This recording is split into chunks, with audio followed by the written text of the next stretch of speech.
Good afternoon, or good morning, depending on where you are joining us from. This is the Practical Prayer Podcast pre-show on New Thought Media Network. I am Bill Marchiony. I am in Philadelphia, or actually this close to Philadelphia. If you're anywhere other than in the Philadelphia area, I might as well be in Philly. And usually we record this program on New Thought Media Network at this time, in this place, and I'm joined by my co-host Carol Lawrence, who asks wonderful questions.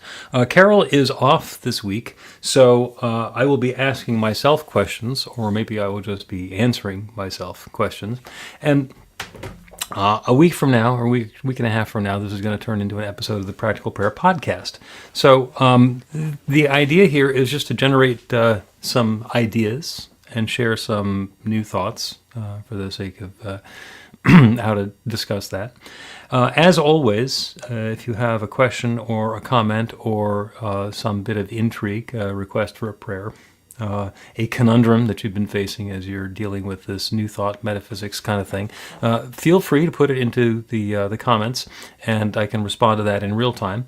If you are watching the recording, and I know a lot of people have a fascination with watching the recordings, I suspect it's because you can make me talk faster.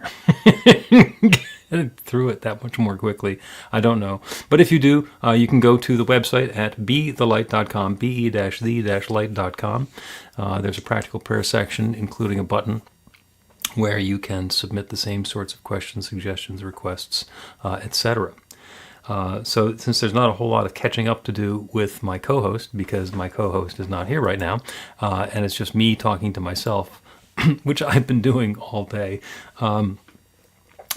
I will give you the heads up that what we're going to talk about today is one of my current favorite topics, which is the pivot.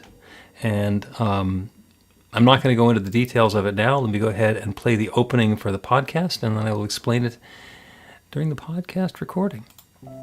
A practical prayer is a prayer that works. These discussions between Reverend Bill Marchiony and Carol Lawrence dive into the details of how it works and how to work it. Reverend Bill is a New Thought minister and the author of Practical Prayer for Real Results. Your new life begins with a new thought. Carol Lawrence is on a spiritual quest, finding the New Thought teaching after decades on the pulpit in 3 different traditional denominations. I've got some questions. Together, they're exploring the philosophy and activities that come together from many of the world's religions to create the practical spirituality that is New Thought.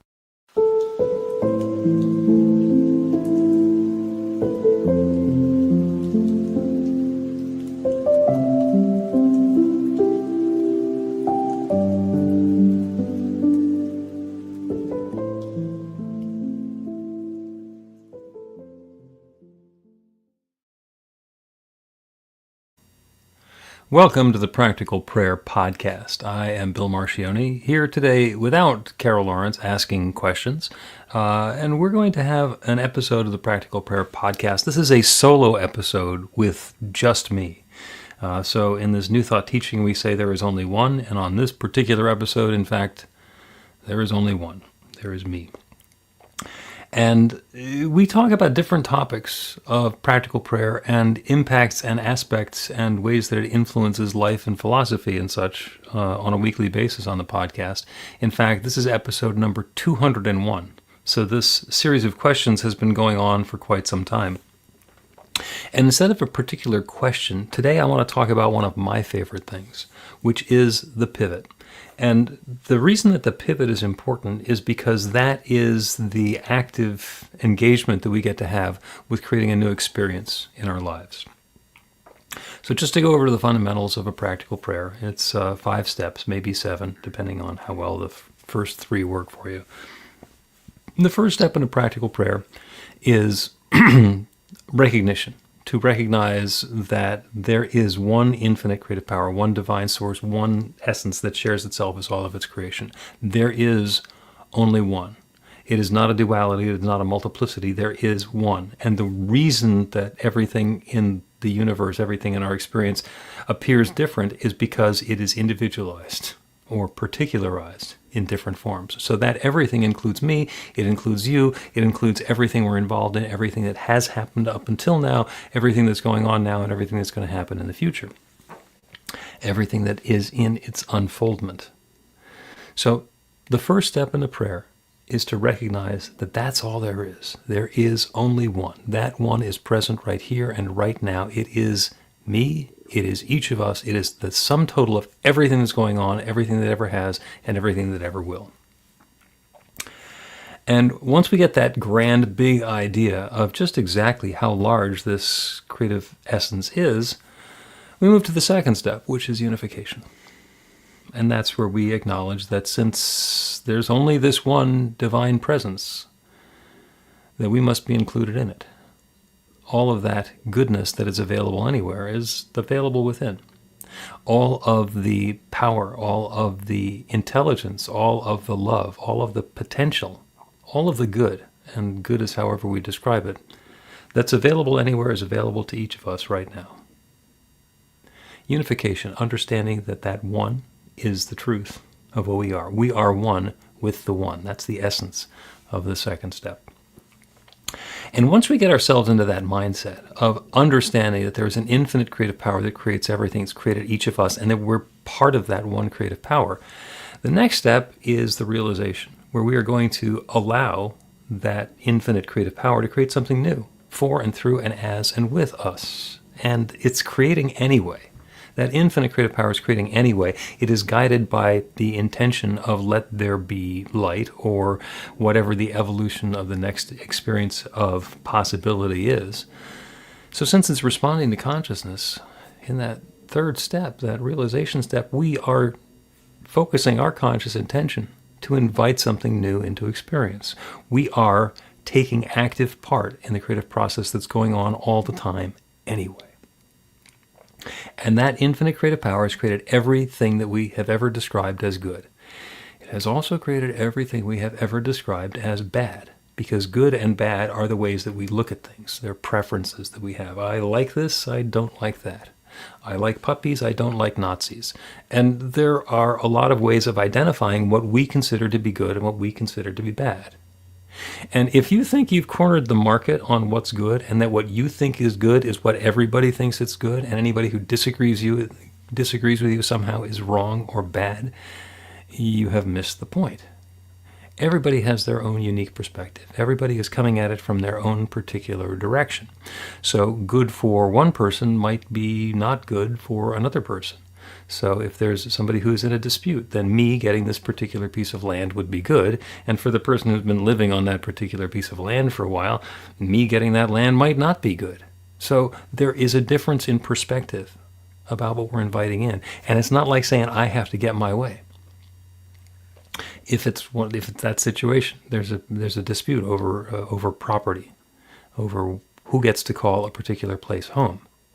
It's very easy for us to say either that person gets it or I get it. And that's where the fight comes from. And by going into that first two steps, by acknowledging that there's an infinite creative power, limitless possibilities in this universe, and we're part of it, then instead of looking for me having that particular piece of land, which my ego tells me should be mine or shouldn't be theirs, I open to the possibility that there is a perfect piece of land, a perfect place, a perfect home for me and the other people who are involved.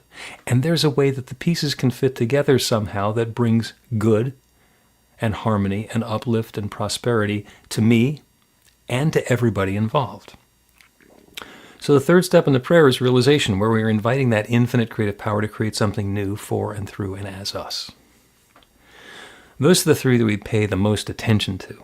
Because after we get done with that realization step and we've claimed our good, it's kind of the wrap-up. The next thing that we want to do is go into a state of gratitude. Thankfulness for the good that's unfolding. Thankfulness for the awareness of this creative process. Thankful to know that we are part of this unfolding. Gratitude can be about anything. It is that feeling of gratitude, thankfulness, which does a couple of things. First of all, it presumes that the good that we have claimed is already ours, because we're already being grateful for it. Second of all, because we are grateful, it is a gratitude to something that's bigger than ourselves. It's not like we've decided that we've muscled our way through this and this is now happening the way that we've decided it's going to happen. This is happening because that infinite creative power is now creating this goodness. It takes us out of our ego. takes us out of the place where we think that we're doing the work ourselves, and reminds us again that we are in partnership with this divine power and presence that's unfolding as this newness. The final step in a practical prayer is the release, where we let this new creative endeavor, this new experience, continue to unfold. It is going to go and have its own existence, and it's going to continue evolving and unfolding and revealing itself in the future. And it doesn't require us to continue thinking about it or pushing on it or some other way, insisting that this good is happening. It's not about willpower, it's about partnership. And that release step is letting the partner take over and do the work. So that's the process in a practical prayer. And I mentioned that those are the 5 steps, and there are a couple of other steps that can happen. If we get to the point where we've gone through steps 1, 2, and 3, where we have identified that infinite creative power and that we are part of it and that we are claiming this goodness for our lives now, if we finish that realization step, and there's a little voice that says, I don't think so. If doubt comes up, I don't think this is possible. Or if that were true, we would have had a different experience. Or any of those other voices of doubt that come up in our minds, any ways that we can consider that the goodness that we've claimed is not actually happening. That's revealing to us that there is something more to be done, that we do not believe in the good that we're claiming. At which point we are going to refute that. We're going to look that fact in the face and say, the thought that I don't deserve to have a perfect place to live is not true. It has no power of its own. And once we've refuted that, once we've taken the energy away from that false belief, we claim our good again. In the case of looking for a place to live, I know that I have my perfect home. And everybody involved in this discussion about what's happening with this property is in complete alignment, and everybody is getting exactly what he and she needs. And I repeat that, and if I get the pushback again, then I go through that same process again, that refutation and reaffirmation. And I keep doing that until I don't get any pushback anymore. And then I go on to my gratitude and release steps in the practical prayer. The process of turning away from the experience that we've been having to the experience that we want to be having is the pivot. It's if we're looking into the darkness and we want to be seeing something better, how do we turn to become aware of the light? That's the pivot. We're going to take a break, and I'm going to come back with some details about the pivot in a minute. Learn to put practical prayer to work in your life. The steps are simple to learn and let you begin to get real results to create the life of your dreams immediately. Reverend Bill Marchiony's widely acclaimed book, Practical Prayer for Real Results, gives you a clear summary of the New Thought principles behind practical prayer and the series of easy-to-understand steps found in the most effective prayers from religions and spiritual practices all over the world and throughout history. Practical prayer is not a replacement for your religion or practice. It's a technique to make the work you do in consciousness even more effective. The book includes 40 prayers on various topics that you can adapt as needed and use as your own. Practical Prayer for Real Results is available in paperback, Kindle, and audiobook on Amazon or at b-the-light.com. That's b-the-light.com. Welcome back to the Practical Prayer Podcast. I am Reverend Bill Marchiony, flying solo today as Carol takes the week off. We're talking about the pivot. And the pivot is what happens as we are going through the practical prayer process, or in fact, when we're going through any creative process, and we find ourselves face to face with an experience that we don't like. If there's something that's happening and we don't like what's happening and we want to have something different happen, that's the pivot. And the more intentional and aware we can be of the pivot when we're doing it, the more powerful and intentional we can be about the pivot. Ernest Holmes said that we can look a fact in the face and know something better. And that is to acknowledge, this is the circumstance as it has appeared to me up until now. This is what I'm seeing. This is what's going on. And I am not giving that power. I can look at that and say, yep, that is the indicator That is telling me what has been going on so far. That's what I'm looking at in my rearview mirror. And if what I want to see in the future is something different, then I get to head down a different path. I get to choose something different. And if we find ourselves looking into the darkness, and what we're seeing is darkness, and we want to see something different, we need to turn around and look for the light. If I'm looking into the shadows, that means the light is over my shoulders, and the shadow is behind me. So what I need to do is turn around and look to the light. If I am experiencing lack or poverty or financial distress in my life, then if I keep on thinking about the credit cards being overdrawn or maxed out, and the bank account being overdrawn, and that I owe family and friends money, and that there are bills coming due, and it's the first of the month, and I've got this challenge and that challenge. Those things are all facts. And what we get to do is acknowledge that those are the facts, and that is the situation that is presenting itself now. And they need not be the truth, and certainly not the whole truth.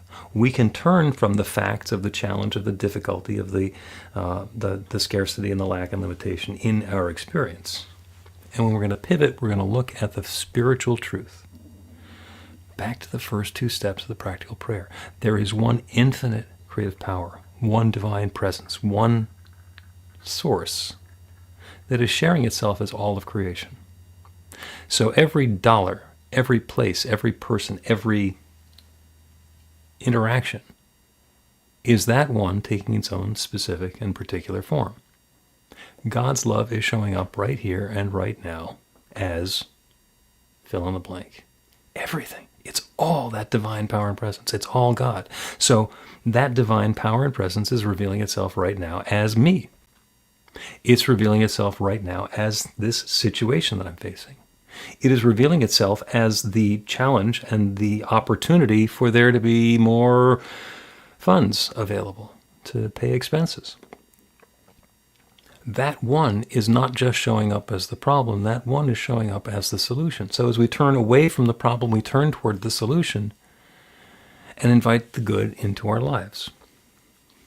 And it works in everything. It works in our finances. It works in our health. If we are experiencing a pain or an illness or a difficulty or some sensation, a limitation in our body, if my elbow hurts, and all I think about is how much my elbow hurts, then all I'm doing is putting energy and power into my elbow hurting. And what I want to do is pivot. I don't want to pretend that my elbow is fine. What I want to do instead is to acknowledge that there is room for improvement in my elbow, and to know that somehow my elbow is returning to a place of comfort and harmony and peace and function and equilibrium, which brings peace of mind to me. And if I've been complaining about it, it brings peace of mind to the people who've been listening to my complaints.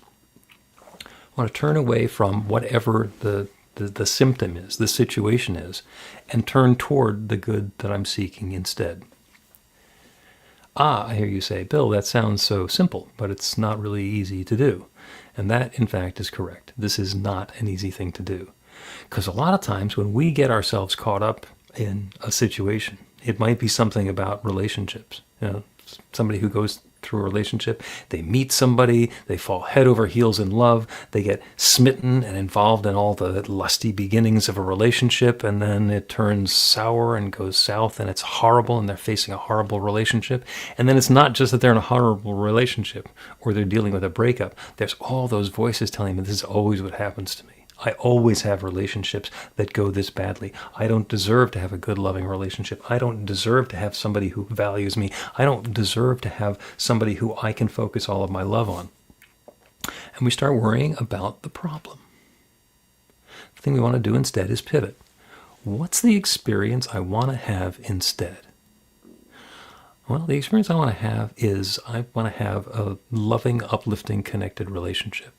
I want to have joy and satisfaction in the person who I'm spending my time with. And I want them to feel wonderful and uplifted about me.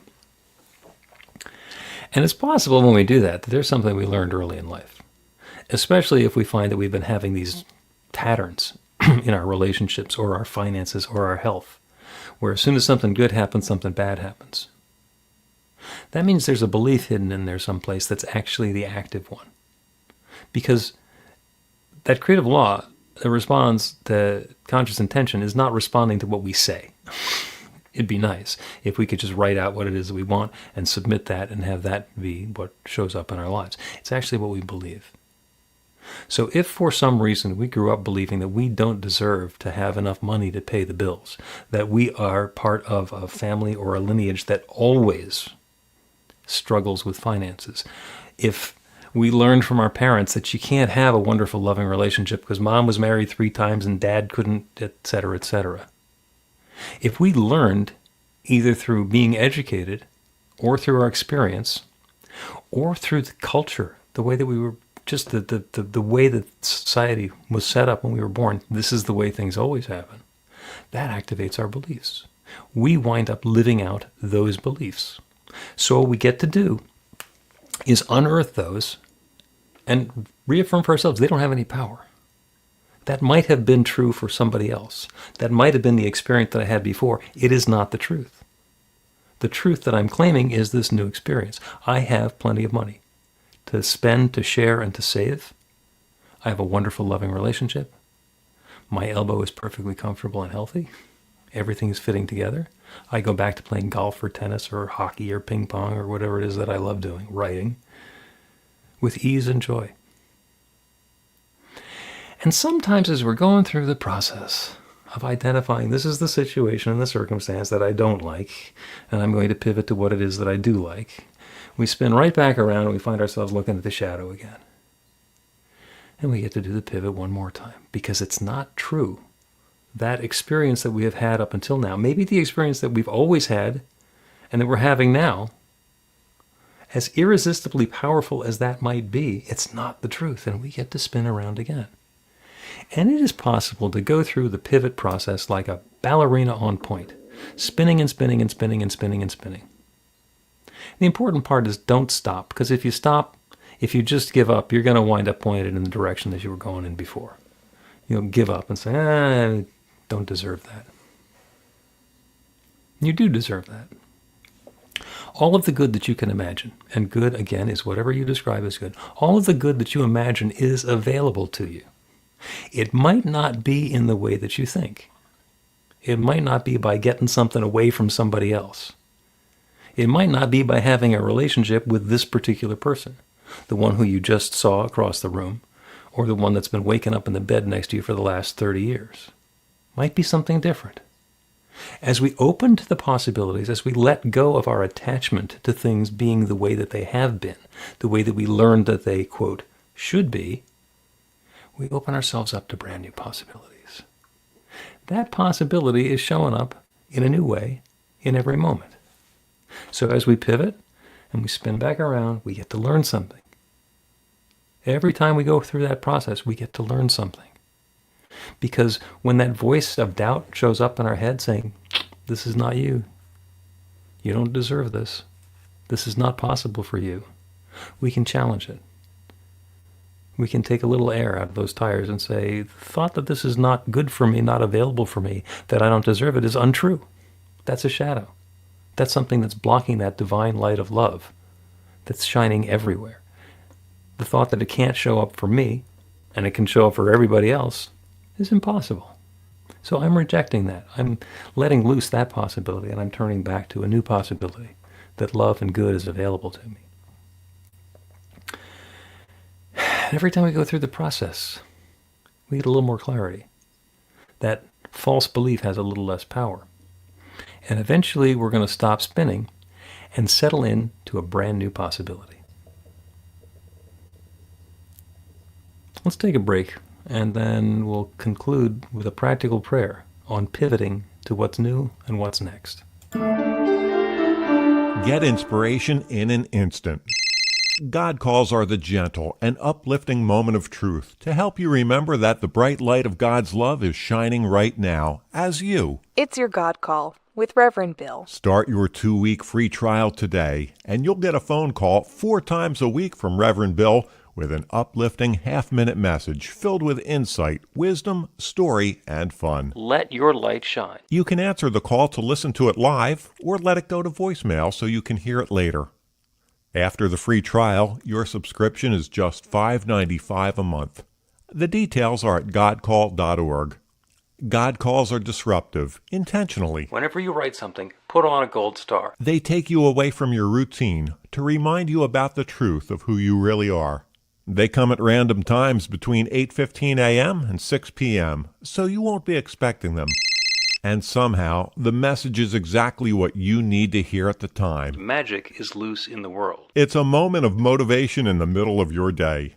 Find out more and start your 2-week free trial now at godcall.org.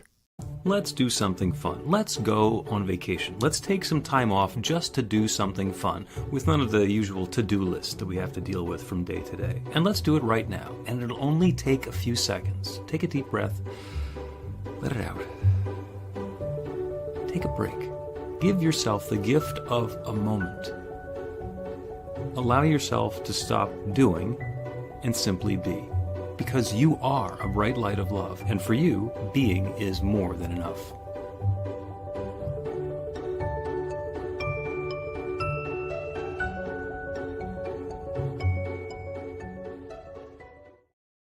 Welcome back to the Practical Prayer Podcast. I am Reverend Bill Marchiony, and I'm here flying solo as Carol takes the week off.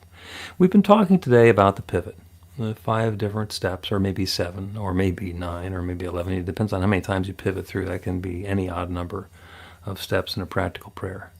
So we've been talking about the steps in a practical prayer, and we've been talking about the pivot, our ability to turn away from the experience that we've been having that we don't like, that we don't prefer, that we don't favor, that we would rather have something different. And we pivot towards the experience that we would like to have instead. So that's the prayer today. And we get to do that prayer on behalf of each one who is within the sound of my voice, knowing that it is always possible to turn away from a situation, a circumstance, or an experience, and open to something new.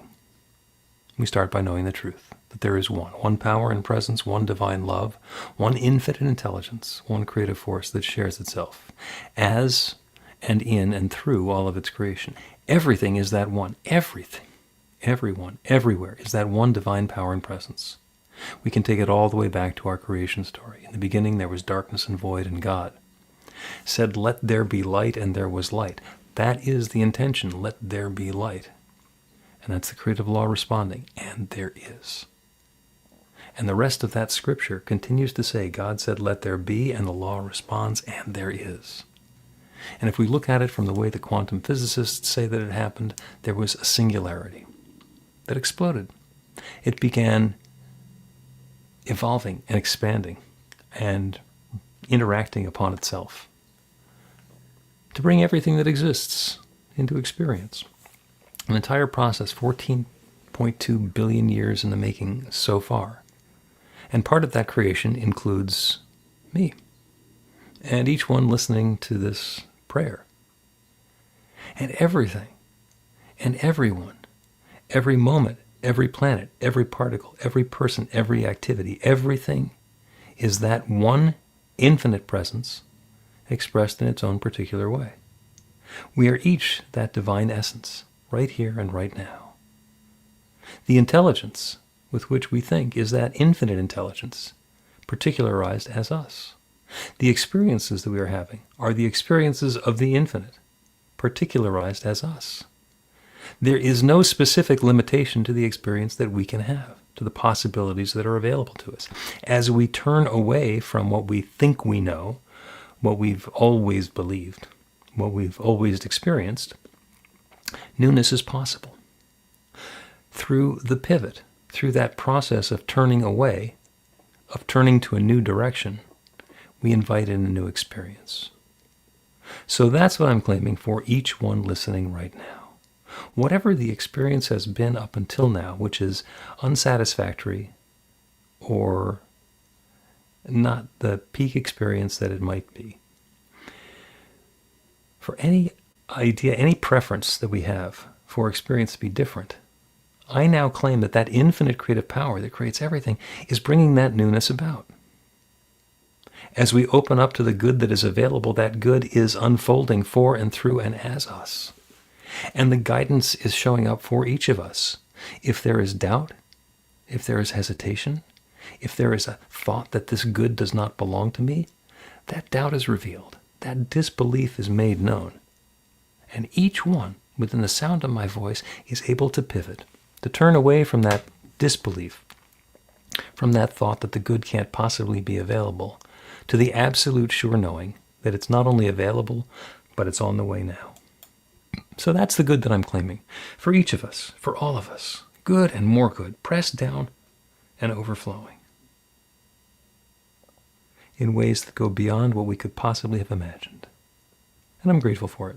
I'm grateful for the good. I'm grateful for the loving way that it's showing up. I'm grateful for the willingness of each one here to participate in this process. And I'm grateful to hear the stories about good and more good and more good unfolding, about how harmony is unfolding as the pieces fit together in ways that nobody ever expected. As a dispute turns into a friendship, as a disagreement turns into an opportunity to build something new, as love unfolds. And so with a deep feeling of thanks for all of this good, I speak this word and release it into that creative law, the one that has always been responding, the one that continues to respond, the one that always says yes. It is creating this newness now. And so it is. So it is. The Practical Prayer Podcast with Reverend Bill Marchiony and Carol Lawrence is a production of BeTheLight.com. be-the-light.com. Where you can find more information about practical prayer for real results. Our theme is by Music of Wisdom. You can learn about the spiritual community of New Thought Philadelphia with daily guided meditations, Weekly celebrations of spirit, and Reverend Bill's classes in practical spirituality at newthoughtphilly.org.